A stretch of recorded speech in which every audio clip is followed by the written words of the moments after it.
Rádio Rio de Janeiro, a emissora da Fraternidade, passa a apresentar Luz na Penumbra, programa que leva ao seu coração a mensagem da doutrina espírita.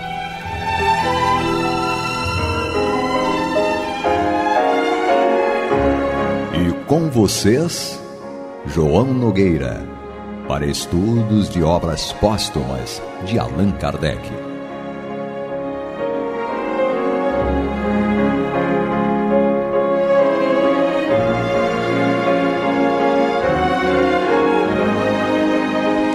Meus queridos amigos e irmãos, aqui estamos nós, mais uma vez com muita alegria, para o estudo do livro Obras Póstumas de Allan Kardec, dentro do programa Luz na Penumbra, como todas as quartas-feiras às 21 horas e reprises às quintas-feiras, 3 horas da manhã e 6 horas da manhã. Nós vamos dar continuidade e agora tem uma novidade. Novidade é que a nossa Paloma Nogueira retornando aqui para gravar comigo o estudo de obras póstumas. Seja bem-vinda de volta, Paloma. Obrigada, saudade de vocês, boa noite a todos. Muito bom estar de volta. É isso aí.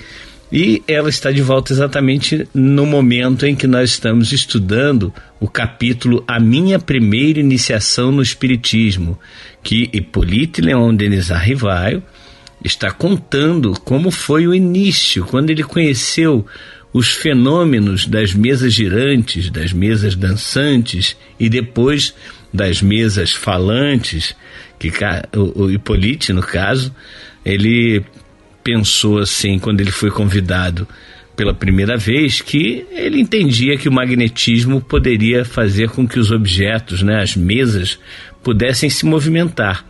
Mas depois, quando a pessoa que o convidou falou com ele que seria o Sr. Fortier, falou com ele que as mesas estavam respondendo às perguntas feitas pelos participantes da reunião, ele pensou, mesa não tem cérebro, como é que ela vai responder às questões? E aí começou uma série de conversas entre o Hippolyte e a espiritualidade. Muito aqui nós estamos estudando as conversas entre o Hippolyte e o seu guia, seu protetor, que é o Espírito da Verdade, como nós já vimos, é o próprio Jesus. E nós podemos até retornar a esse ponto, fazer um programa até especial, falando apenas a respeito dessa certeza absoluta que nós temos, através do estudo, que Jesus e o Espírito da Verdade são exatamente o mesmo Espírito. E nós vamos então para mais um diálogo entre Jesus e o Espírito da Verdade.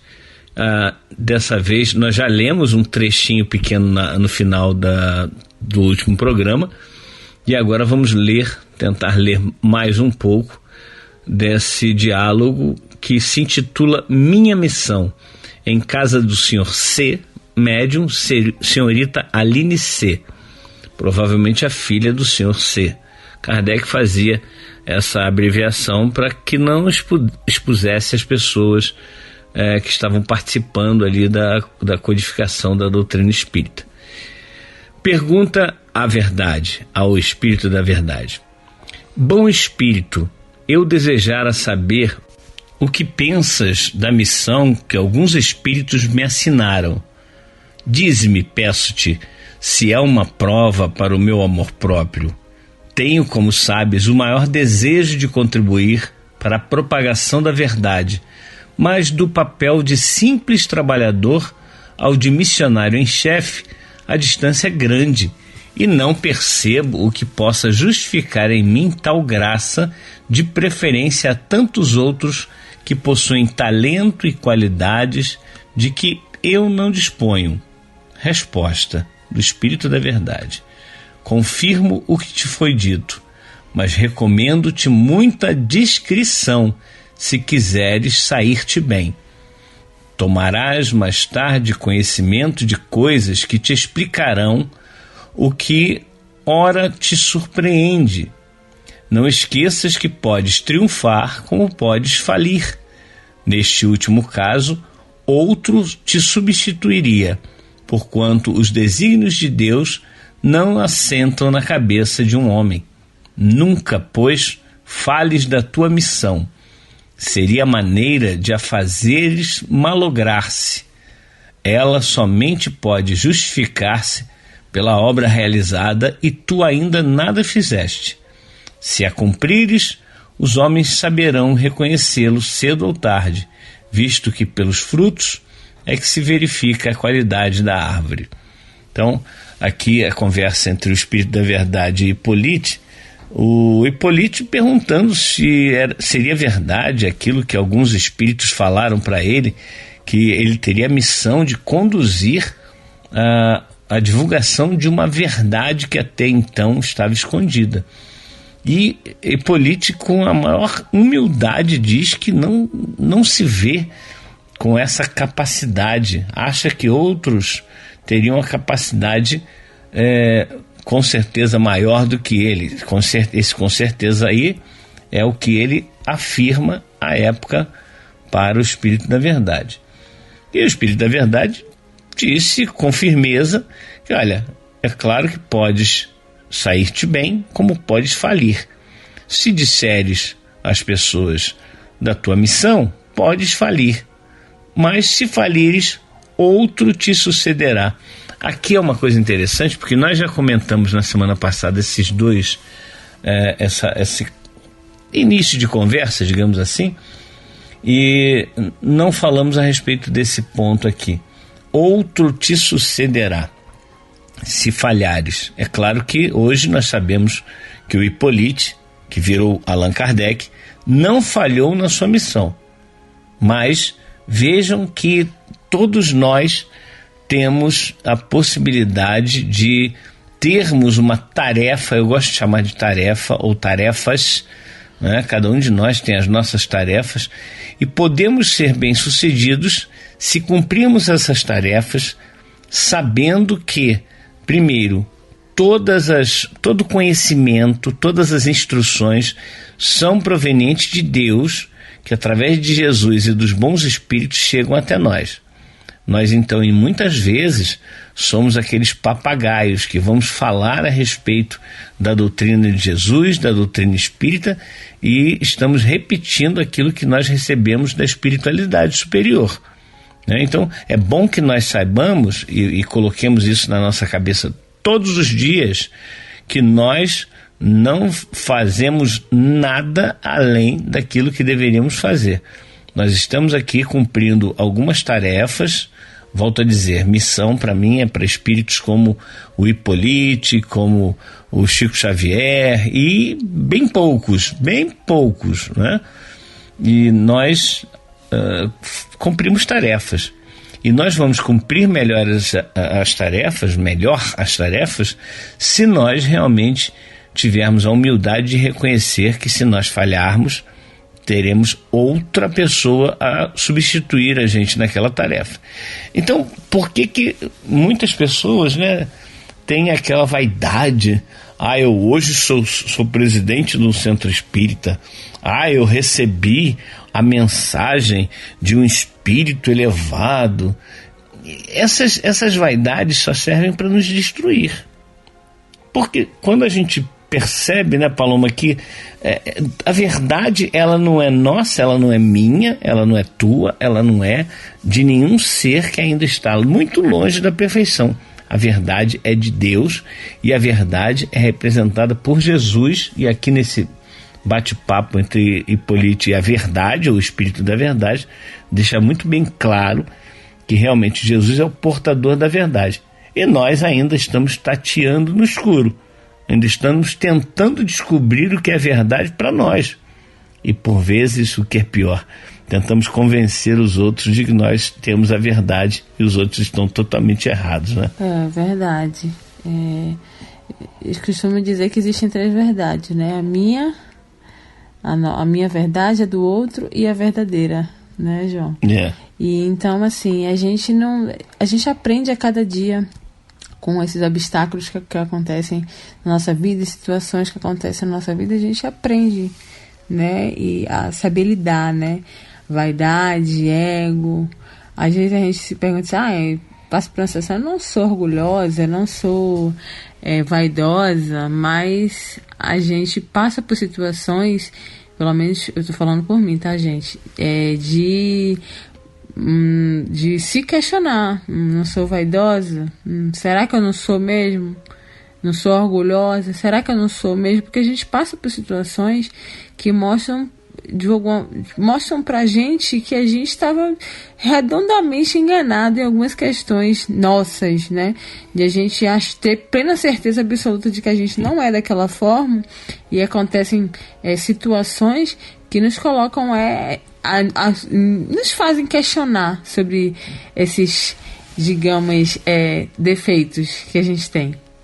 A gente fica achando que é bonzinho, a gente achar que é o melhor, etc e tal. Não sou vaidoso, não sou prepotente, não tenho besteira. E aí a gente acaba a gente se surpreende com a gente em situações, digamos, eu não vou ficar chateado com fulano por determinada situação. E acontece a situação e a gente fica chateado. Acontece determinadas situações que a gente não esperava que tivesse aquela reação e a gente acaba tendo. Então a gente não se conhece.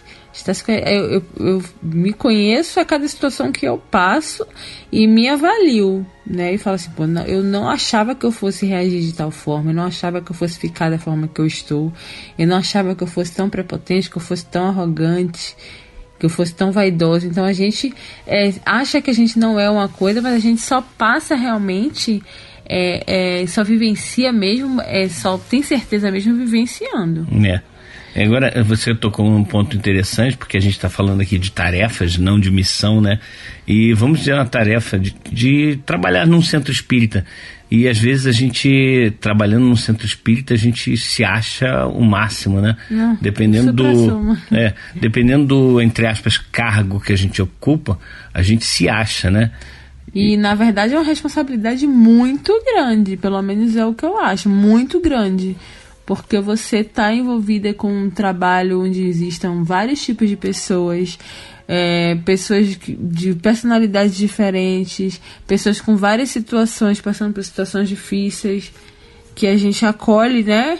Tenta acolher à luz da doutrina, à luz do Evangelho segundo o Espiritismo, à luz dos ensinamentos do Cristo. É uma sinuca de bico. Então eu acho que é uma situação que... como o João diz, é uma tarefa que acaba sendo uma prova para testar até a gente se conhecer mesmo.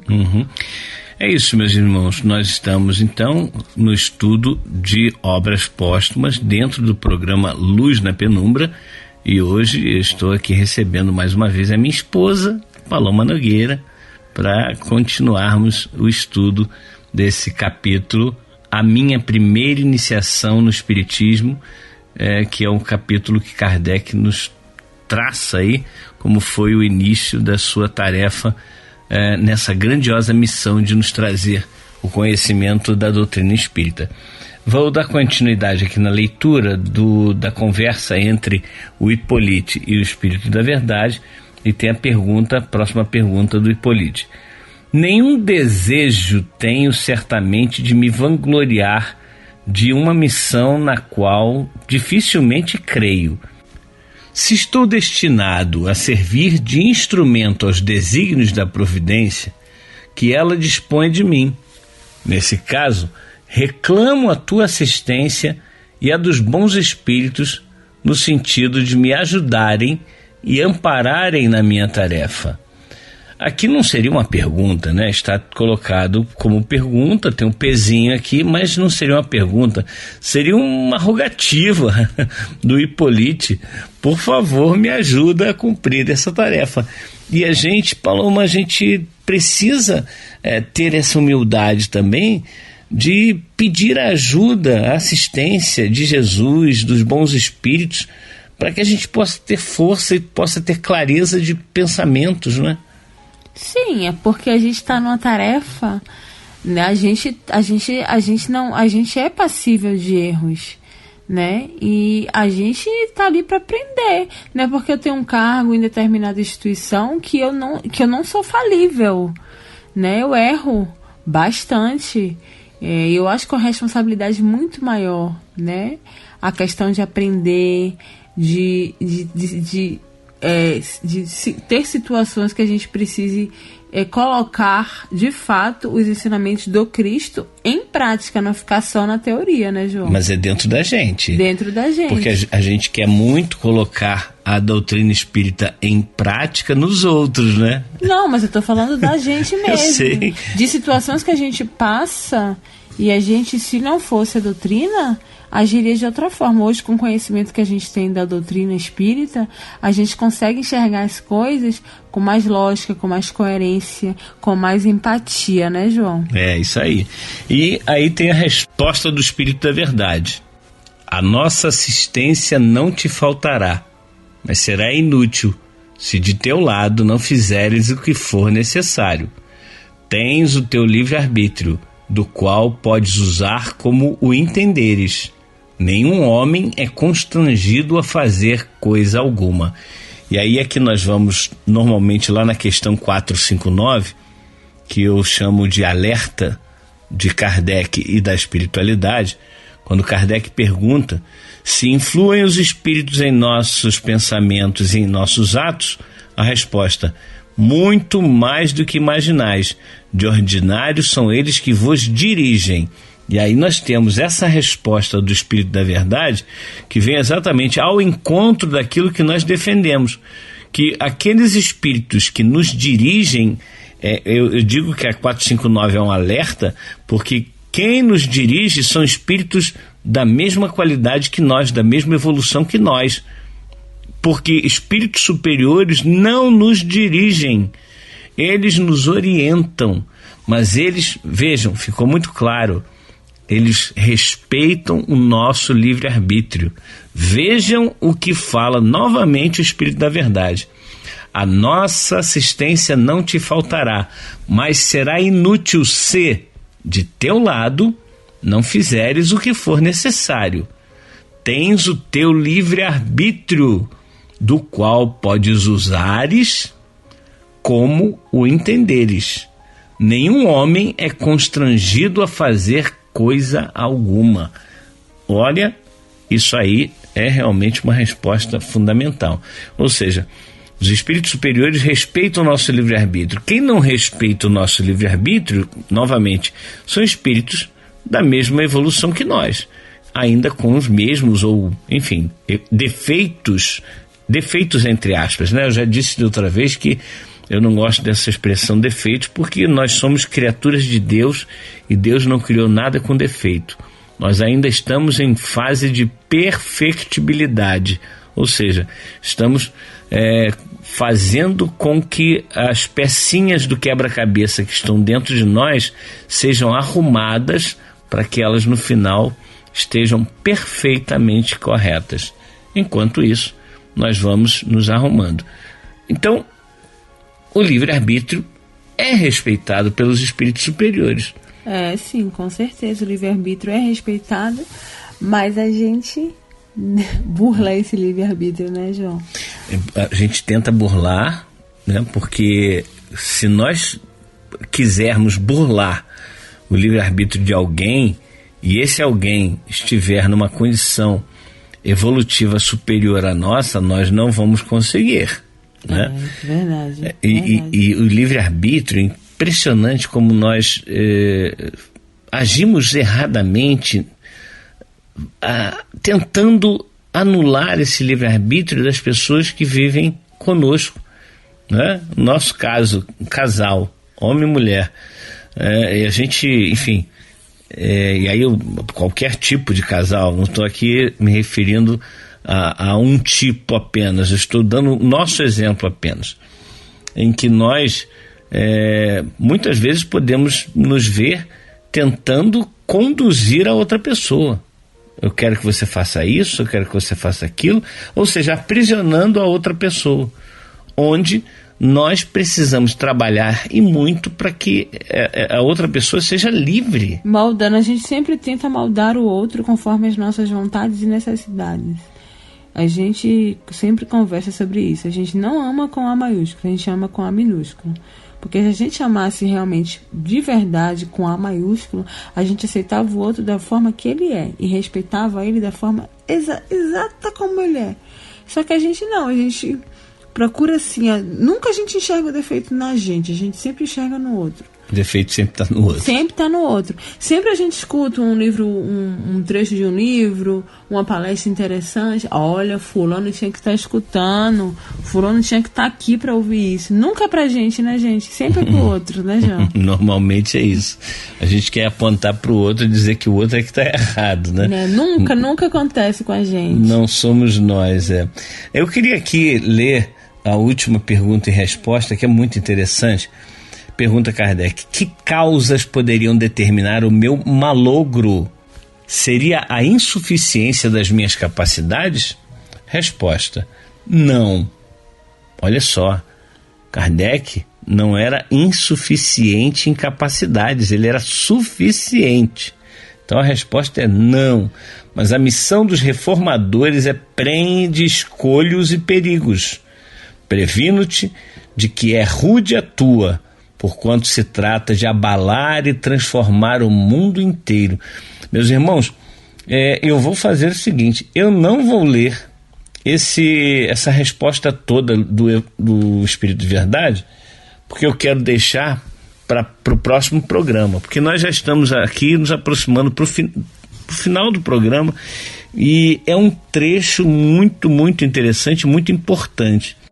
Eu só queria destacar essa questão de que o Hippolyte perguntou se ele teria capacidade de conduzir o trabalho que estava ali sendo iniciado. E o Espírito da Verdade diz que ele tem total capacidade, porém a missão dos reformadores é prende escolhos e perigos, ou seja, é cheio de obstáculos e perigos. E ele chama aqui o Kardec, né, o Hippolyte, de reformador. Olha que grandeza! E nós voltamos ao final do século XIV, início do século XV, ou seja, 6 de julho de 1415, quando desencarnava Johannes Hus, ou Jan Hus, que foi um padre tcheco, um dos pais da revolução, da reforma da igreja. Ele foi um predecessor de João Calvino e de Martinho Lutero. Jan Hus, que era exatamente mais uma encarnação ou reencarnação do espírito que viria animar em 3 de outubro de 1804 o nosso querido Hippolyte Léon Denis Rivail, ou seja, o mesmo espírito. Jan Hus, João Batista, Elias e, claro, no século XIX, como disse, dia 3 de outubro de 1804, reencarnava esse mesmo espírito sob o nome de Hippolyte Léon Denis Rivail. Ou seja, ele já tinha dentro dele essa proposta de reformar a chamada religião, a filosofia religiosa. O Jan Hus era um filósofo, um teólogo, um padre, teólogo e filósofo, que ele foi muito seguido por muita gente. Ele, ele seguia a filosofia de John Wycliffe, e ele também colocou várias coisas que foram seguidas depois pelo que eu disse, por João Calvino e Martinho Lutero, que foram os grandes reformadores da religião, da Igreja Católica, no caso. Mas, meus queridos amigos e irmãos, estamos chegando ao final, como disse, do nosso programa de hoje, agradecendo a Paloma, que volta em breve, né, Paloma? Breve eu volto. Obrigada, gente. E nós vamos encerrando aqui, pedindo para que vocês não desliguem os seus rádios, não deixem de estar ligadinhos na nossa Rádio Rio de Janeiro, pois vem aí o estudo do Evangelho segundo o Espiritismo, com a Marta Batista e o Antônio de Pádua. Até a próxima oportunidade, se Deus assim permitir. Você está ouvindo pela Rádio Rio de Janeiro o programa Luz na Penumbra.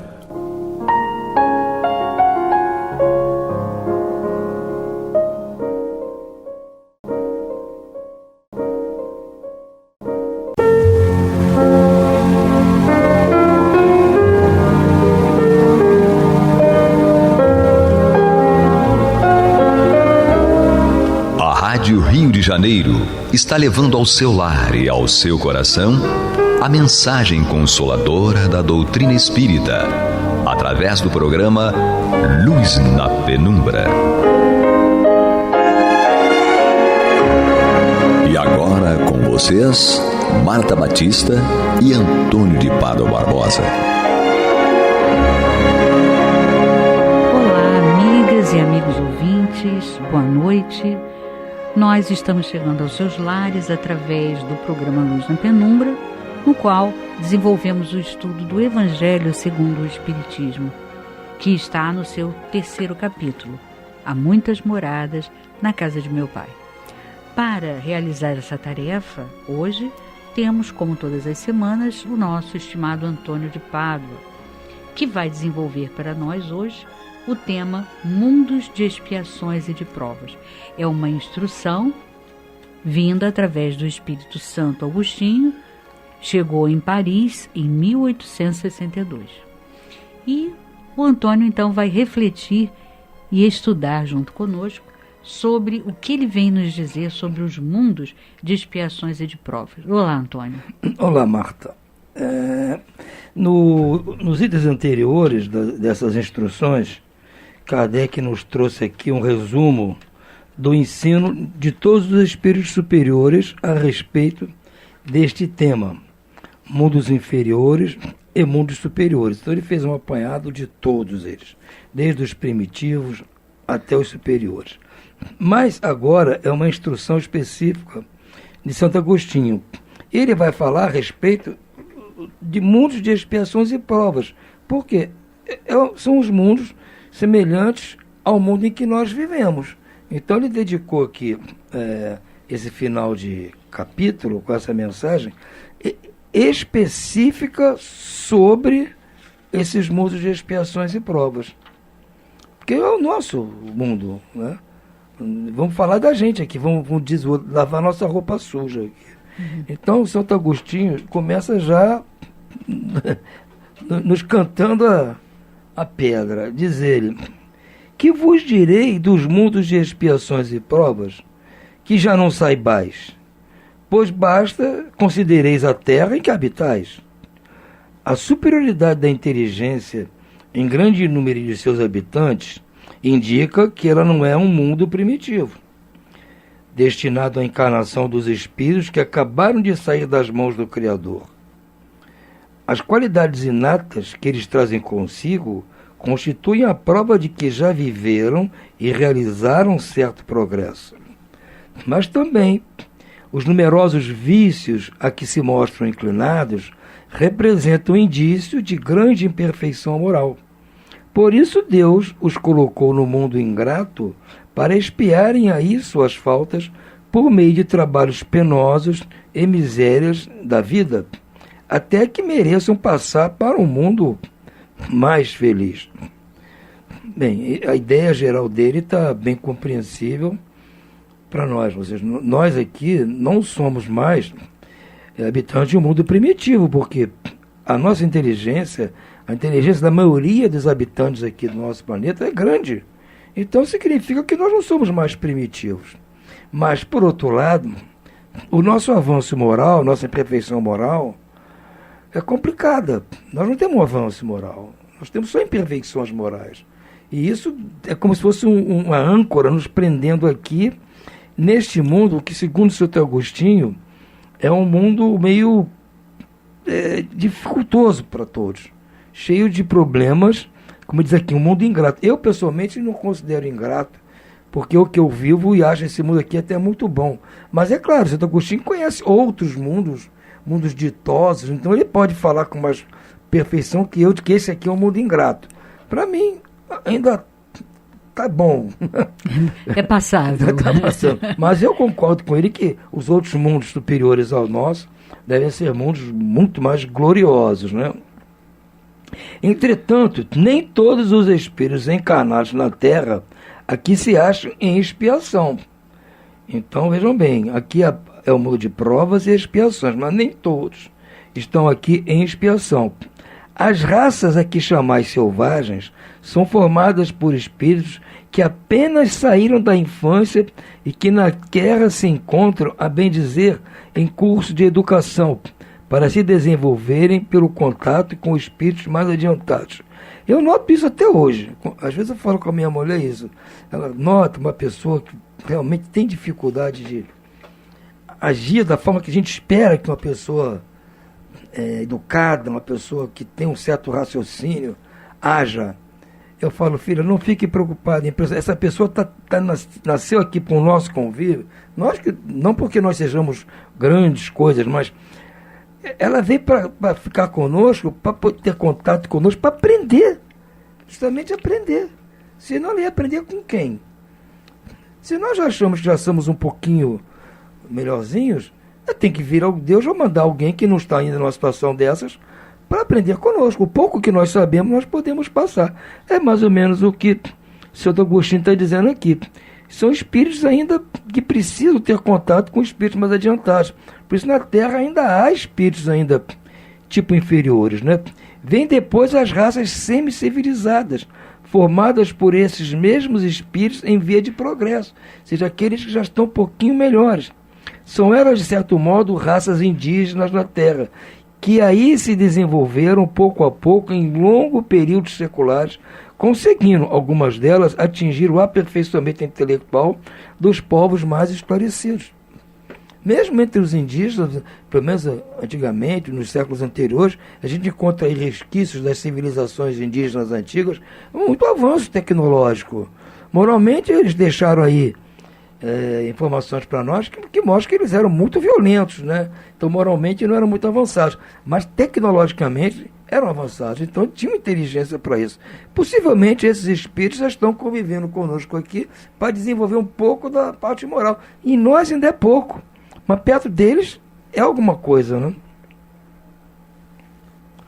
Os espíritos em expiação, se nós podemos exprimir desse modo, são exóticos da Terra. Interessante, os exóticos significa que vieram para a Terra, são provenientes de outros orbes, não são da Terra, são exóticos, quer dizer, vieram para a Terra. Já viveram em outros mundos, dos quais foram excluídos em consequência da sua obstinação no mal e por se constituírem em causa de perturbação para os bons. É mais ou menos aquela história que a gente ouve falar muito dos exilados de planetas como Capela e outros planetas, né? Que já estavam muito avançados, mas não atingiram um grau de maturidade moral suficiente e precisavam vir para aqui para tentar adquirir isso, em convívio com selvagens como nós aqui. Nós não sabemos nem se nós somos desse tipo de enviados de Capela, nós não sabemos, né? Mas nos considerando como sendo inatos aqui da Terra, nós somos muito atrasados ainda. Esses espíritos estiveram aqui para poder se melhorar moralmente, né? Em contato conosco. Não que iam aprender moralidade conosco, mas iam sofrer muito nas nossas mãos a ponto de ver o que dói. Enquanto eles estavam fazendo nos outros, não doía. Agora, quando passa a fazer neles, dói. Essa é a expiação. Por isso que ele diz que a expiação geralmente está nesses espíritos que vieram para a Terra, são exóticos em relação à Terra. Tiveram de ser degradados por algum tempo para o meio de espíritos mais atrasados, com a missão de fazer com que esses últimos avançassem, pois que levam consigo inteligências desenvolvidas e os germes dos conhecimentos que adquiriram. É por isso que os espíritos em punição se encontram no seio das raças inteligentes. Vocês vejam bem, né? Essa frase aqui hoje seria complicada de se dizer, mas na época de Kardec a gente tem que aceitar que ela podia ser dita. São para estas também que as misérias da vida se revestem de maior amargura, por haver nelas maior sensibilidade, por serem mais provadas pelas contrariedades e desgostos do que as raças primitivas, como o senso moral que se acha mais embotado. O que ele está dizendo? Que esses espíritos que vieram de outros planetas para cá, para espiar suas faltas, convivendo com espíritos mais atrasados, como nós aqui, eles nasceram naquela parte da civilização da Terra mais adiantada. É claro, porque eles não podiam nascer nos mais atrasados de forma alguma, tinham que nascer onde eles podiam exercer a sua inteligência. Então tinham que nascer junto àquelas civilizações da Terra que eram pouco mais avançadas em relação aos outros. Porque quando eles trouxessem a sua sabedoria, a sua inteligência, ia ter onde plantar, ia ter onde discutir, com quem discutir. Eles não podiam trazer novidades tecnológicas importantes para o planeta se nascesse numa tribo da África, lá de pigmeus zulus. Não tem como. Eles não tinham como dialogar. Então tinha que nascer na parte do planeta um pouco mais avançada intelectualmente. Moralmente não digo nada, porque nós todos aqui somos muito parecidos. Não só lá os primitivos daquela época da África, ou daqueles europeus. A maldade era igual em ambos, mas nos europeus havia muito mais conhecimento. Então eles tinham que nascer ali, no Oriente Médio, na Europa, o norte da África, na Índia, na China, em lugares já tinha algum princípio de conhecimento e inteligência para eles desenvolverem o seu conhecimento ali. A Terra nos oferece, pois, um dos tipos de mundos expiatórios cuja variedade é infinita, mas que tem como caráter comum o fato de servirem de lugar de exílio para espíritos rebeldes à lei de Deus. Esses espíritos têm aí de lutar, ao mesmo tempo, com a perversidade dos homens, com a inclemência da natureza, duplo e árduo trabalho que simultaneamente desenvolve as qualidades do coração e as da inteligência. É assim que Deus, em sua bondade, faz que o próprio castigo reverta em proveito do progresso do espírito. A sabedoria divina realmente é infinita. Ora, esses espíritos muito inteligentes, com muita sabedoria, que vêm encarnar aqui para expiar suas faltas, encontrando dificuldade de lidar com os nativos do planeta, povos atrasados ainda, mesmo aqueles um pouco mais inteligentes, mas muito atrasados, moralmente e intelectualmente. Lidar com essa gente não é fácil. Eles devem ter sofrido um bocado aqui na nossa mão, né? Então, deu para eles, como eu disse, deu para eles aprenderem que pimenta nos olhos dos outros é refresco. Enquanto eles faziam maldades lá no planeta onde eles estavam, eles achavam que estava tudo bem. Mas quando vieram aqui enfrentar a selvageria dos habitantes da Terra, viram que o buraco é mais embaixo. E isso dá a eles um sentido de mudança. Isso, como diz aqui, isso às vezes toca o coração, desenvolve as qualidades do coração, porque a dor faz isso. A dor às vezes força com que nós desenvolvamos as qualidades do coração. E quando você está no bem bom, você não está doendo, não tem nenhuma dor, você não se preocupa muito com aqueles que têm dor.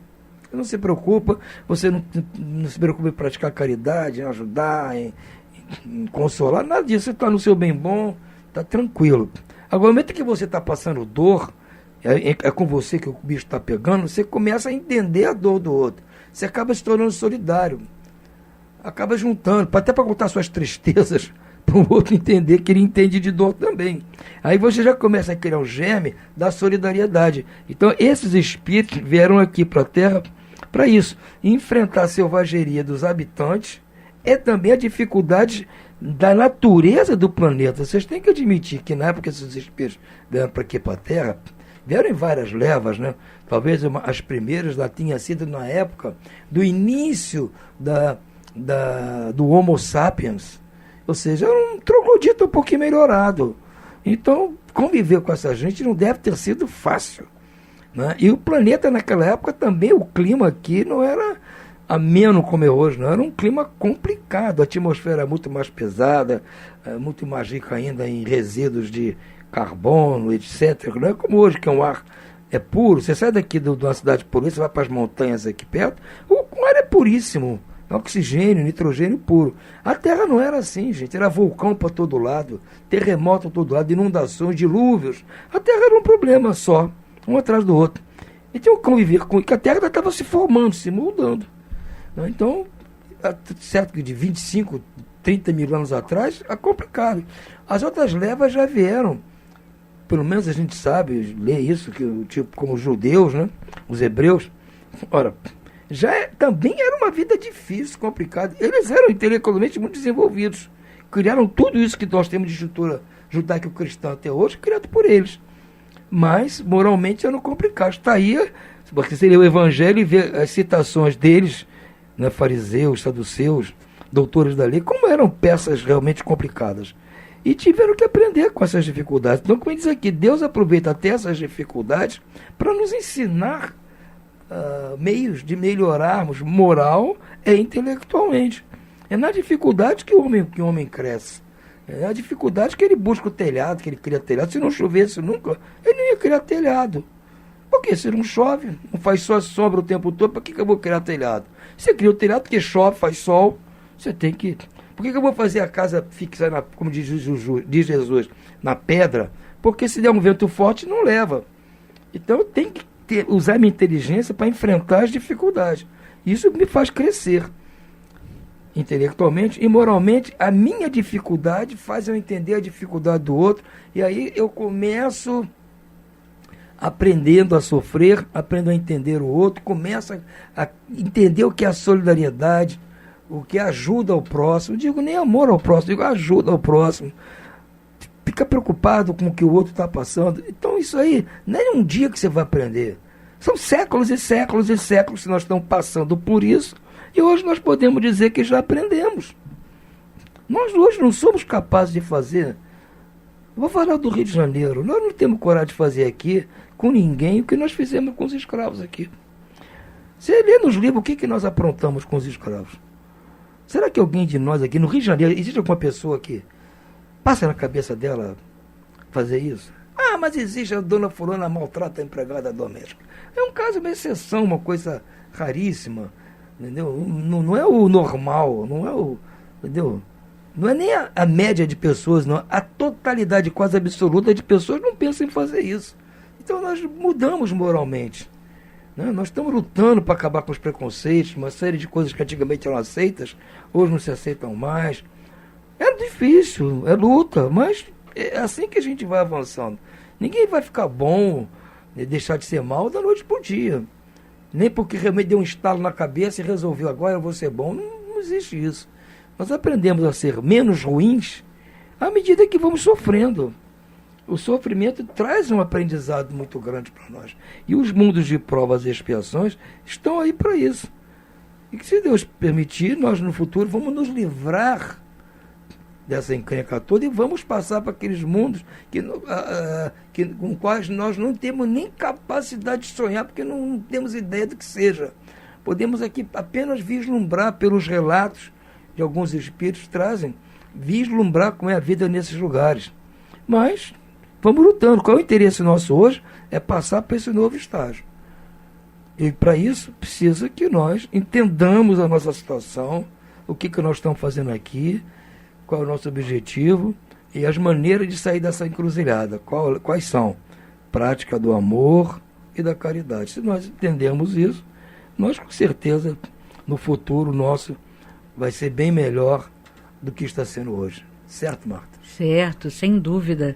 Quer dizer, é importante, né, que a gente perceba, através desses relatos, tanto daqueles que, dos relatos que se falou dos mundos, desde o primitivo até o superior, mas também desse passando, né, pelo estágio intermediário, que é o de mundos, expiações e provas. Que, na verdade, a gente está falando intermediário em termos relativos, porque expiações e provas é o segundo estágio, quer dizer, então está bem inicial.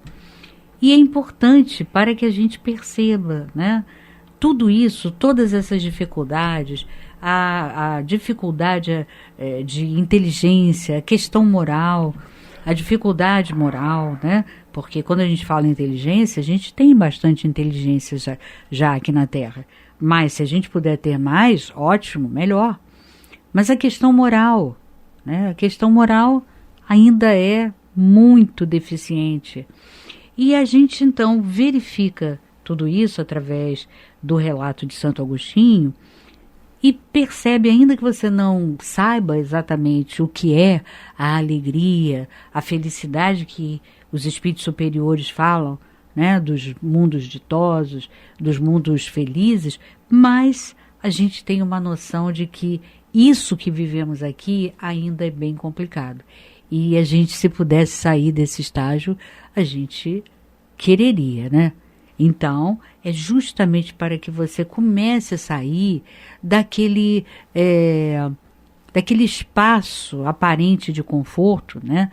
E você perceba que, olha, queira coisas melhores, queira coisas maiores. Não é maiores no ponto de vista material, é do ponto de vista, sobretudo, espiritual. É claro, se você quiser progredir, batalhar muito, trabalhar, se esforçar, estudar bastante e conseguir um bom emprego e puder ter uma casa melhor, mais confortável, um carro melhor, ótimo, não tem problema. Mas que você tenha sempre em mente a necessidade premente que os espíritos têm aqui na Terra de galgarem passos adiante na questão moral. Então, é para que a gente perceba, olha, isso aqui é bom, nossa, eu pensava que era, mas sabe que não é tão bom assim não. Porque é só você, às vezes, você passa por situações boas, tranquilas, mas é sempre muito pontual, né? A maior parte do que nós passamos é sempre provas, são sempre experiências difíceis e que a gente precisa desenvolver bastante o intelecto para que você possa encontrar as soluções para sair daquilo. Então, se a gente for analisar do ponto de vista global, viver num mundo de expiações e de provas é uma passagem para você evoluir, para você progredir, mas é bem difícil, porque é algo muito denso. E quando ele fala de alegrias celestiais, você não sabe o que é isso, você não tem ideia, a gente não tem condição de entender o que são alegrias celestiais, mas dá para você saber que é algo muito melhor do que o melhor que você vivencia aqui. Isso dá para você perceber. Então, baseado nisso, é que você tem que começar a refletir e, se você quer essa melhora, esse bem-estar, para chegar um dia no futuro, ainda distante, a uma alegria de mundo celestial, você tem que começar aqui, de onde você está arregaçando as mangas, como a gente sempre gosta de falar, né, e repetir, para fazer o seu exercício moral. Então, você fazendo esse exercício moral, você certamente vai chegar naquele ponto que você e qualquer um deseja, ainda que não saiba o que significa, né? Eu não sei o que é essa alegria, mas sei que é bom. Porque, as coisas que eu julgo boas aqui na Terra, né, eu acho excelentes, embora elas sejam todas alegrias de caráter material. Agora imagina essas tais alegrias, essas tais felicidades de caráter espiritual. Nossa, deve ser algo maravilhoso. Então, nós só vamos chegar nesse ponto se nós nos esforçarmos para progredir, né, para chegarmos a um patamar moral suficiente. E o intelectual, desde que a gente tenha condições mínimas, né, sociais, a gente tem acesso a esse avanço intelectual, porque aí vamos ter acesso a boas escolas e certamente vamos desenvolver o nosso intelecto, vamos progredir. Agora, a questão toda reside no tópico desenvolvimento, progresso moral. Bem, vamos ficando por aqui. Por hoje é só. Uma boa noite a todos e muita paz.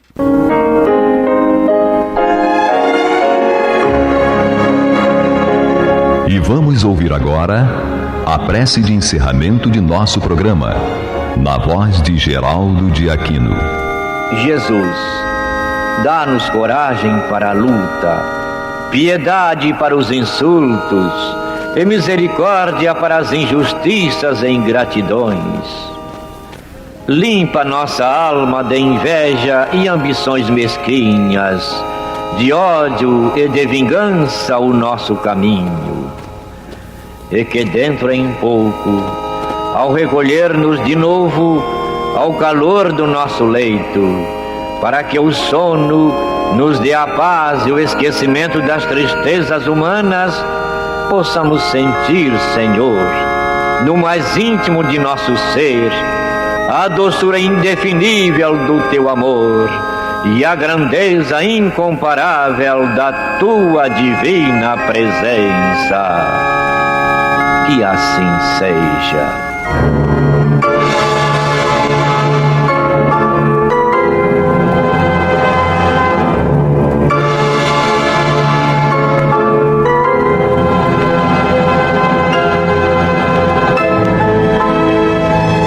Acabamos de apresentar o programa Luz na Penumbra, que voltará a ser apresentado amanhã às 21 horas nesta emissora.